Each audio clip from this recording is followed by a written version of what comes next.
We acknowledge the traditional owners of the lands on which this podcast has been produced, and we pay our respects to elders past and present.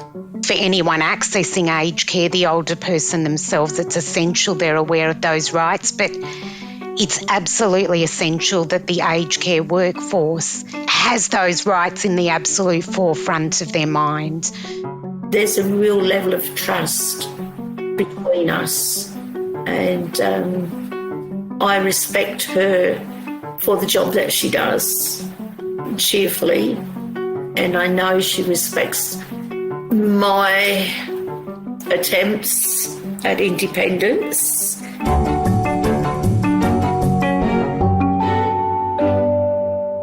Welcome to Snack, the aged care podcast where we break down some of the big questions around what it really means to be person-centred. I'm Dr. Andrea Petrisky. I'm a gerontologist and I'm passionate about hearing and sharing the real-life experiences of ageing. Today, we're taking a look at an issue that trips up a lot of people, and that's autonomy, rights, and risk. Everyone has the right to live the life they want to live, even if that involves taking risks. Aged care providers are expected to help make sure everyone understands those risks and help to manage them. But decisions about taking risks can be really challenging situations, with lots of opinions and often emotions involved. So what can this look like when you're supporting someone in their home? And how do people navigate those tricky situations in real life? In this episode, we're going to find out.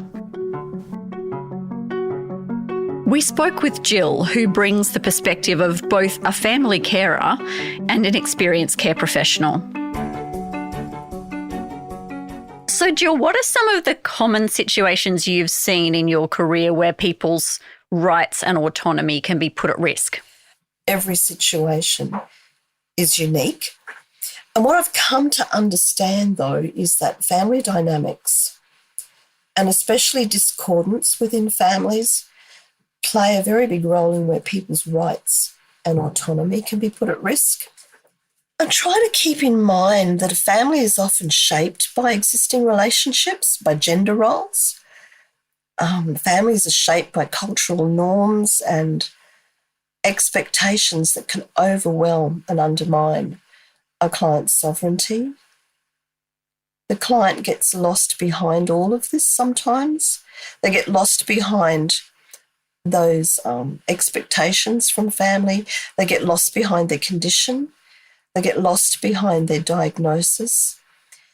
And they get lost often in the demands of caring for them. And that dignity of risk gets a backseat then because there's just so much else to consider. It's such a complex mix.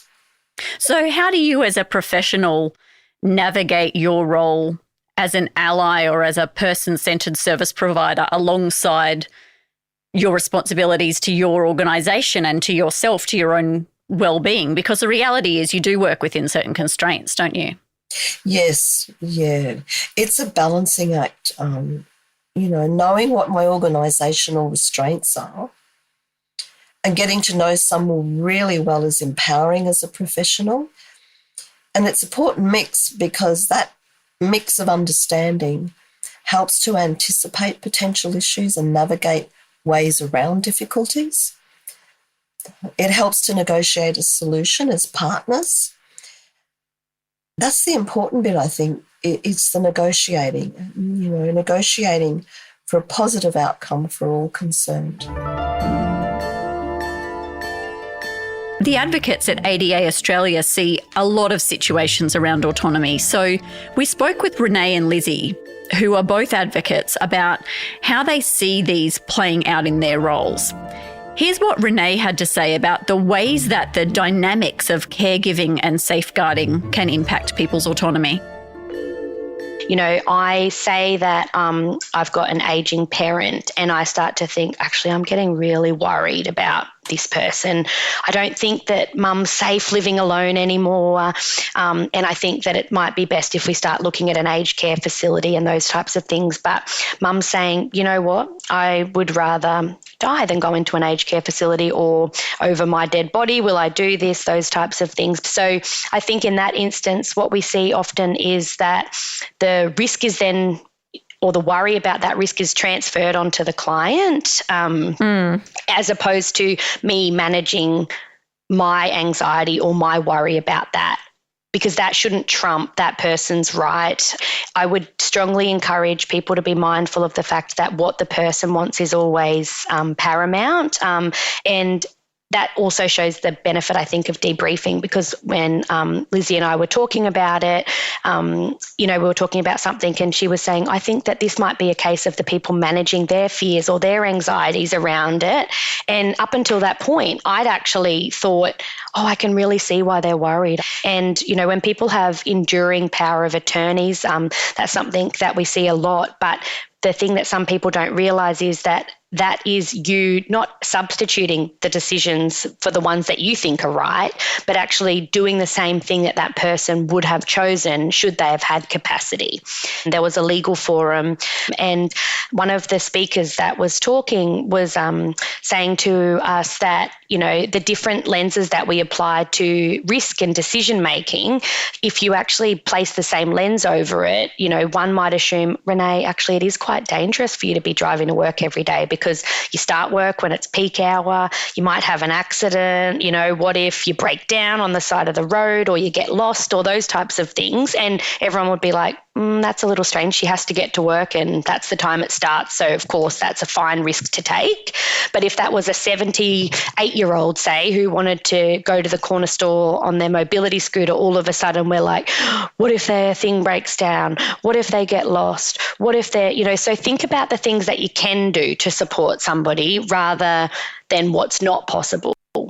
I think that we're quite risk averse by nature, but people actually have the right to make decisions that best suit them.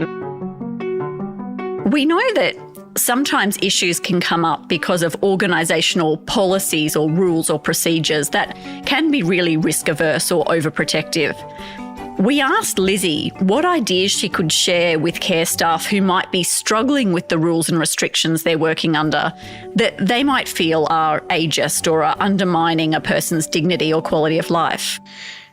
Yeah, so I think there's a few things to really point aged care workers in the direction of. One of the most important is sitting within the Aged Care Act, specific legislation around the Charter of Rights.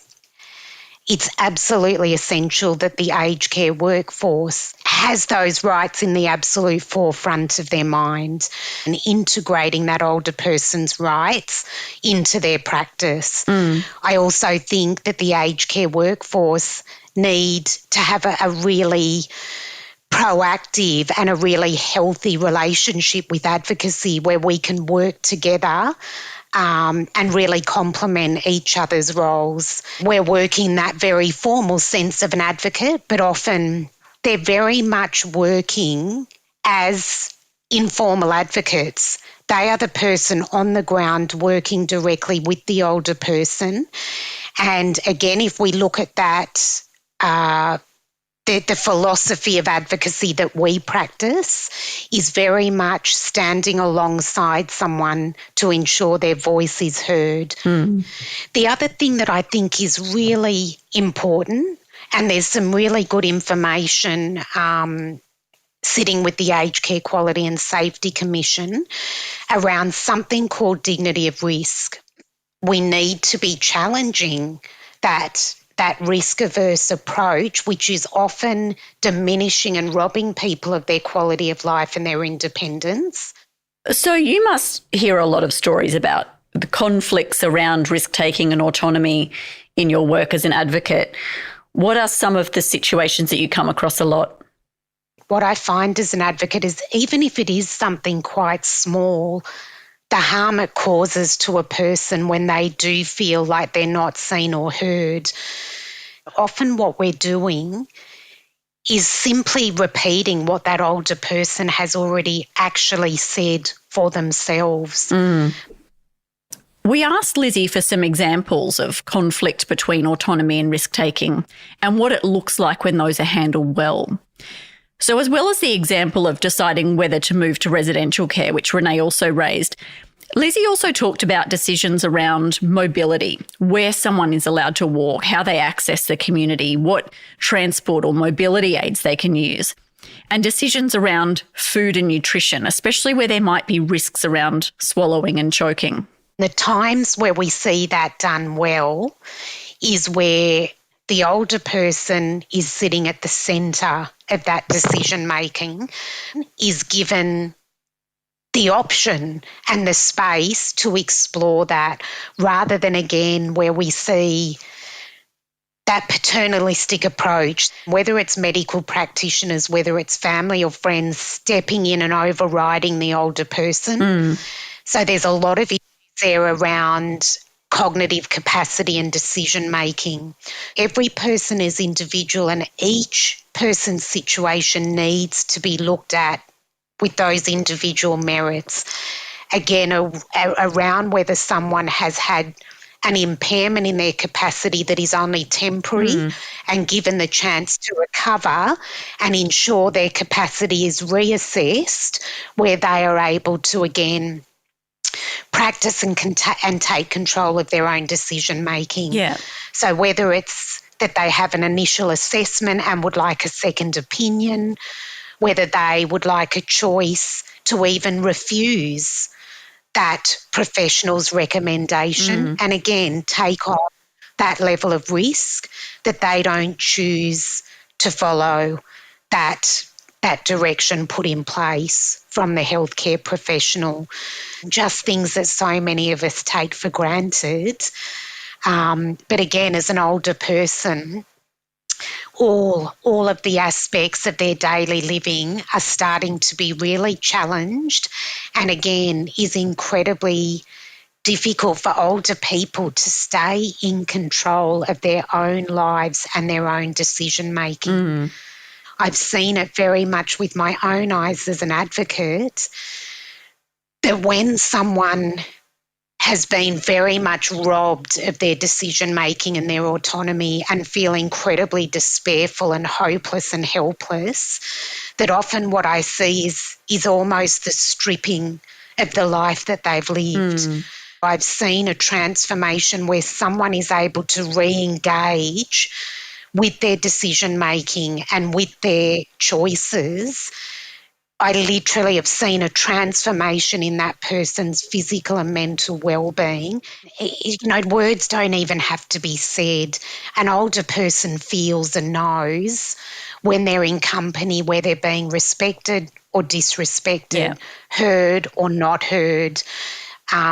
It's so apparent and they're so aware of it, and it makes such a profound difference.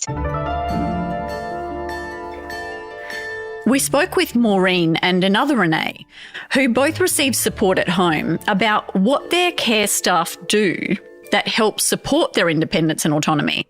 Let's hear from Maureen first. My care worker comes, she is very respectful of what I can and can't do. She was supposed to come and change the beds and do the washing. And I say to her, I can do that. I can take the sheets off and get them going in the washing machine for you. My house is a bit of a jumble because I've got art stuff everywhere, and she respects that. She never tries to move things or say, oh, this is in the way, She would never do anything like that. There's a real level of trust between us, and I respect her for the job that she does cheerfully, and I know she respects my attempts at independence. She's never forceful about, you perhaps you need a walker at this time. Yeah, another thing is she's never overprotective of me, which is a really good sign. Here's a great example Renee shared with us from her experience. And because my mobility is now severely hampered, I don't do a lot, but occasionally I like to push the envelope a bit. And one of my carers was, my main carer was with me that day, and I really, really wanted to plant some seeds. I'm a bit keen on nasturtiums, you see. And I had packets of seeds, and I've got a raised bed. You know, under normal circumstances, it would have been really simple. She knows how wobbly I am, so she didn't think it was a wise move, but she quickly suggested that she go into the garage and grab my spare walker and have me use that. So she put that at the bottom of the little ramp I've got in the patio, and out we went. And the walker, of course, can carry things as well, so that was practical. And, yeah, the planting was duly done. And, of course, the thing is sitting there now, making me much more able to get out into the garden on my own, because I've had a couple of serious falls out there. I'm happy that was a really sensible suggestion. What an amazing opportunity this has been to hear real examples of what some of those ideas around autonomy and independence and dignity of risk can look like, and why they're so very important. What we've heard from these guests really reflects, again, what we've been talking about in previous episodes. Leaving your assumptions at the door, being open and flexible, finding ways to make things work, and really thinking about what will make a difference to people.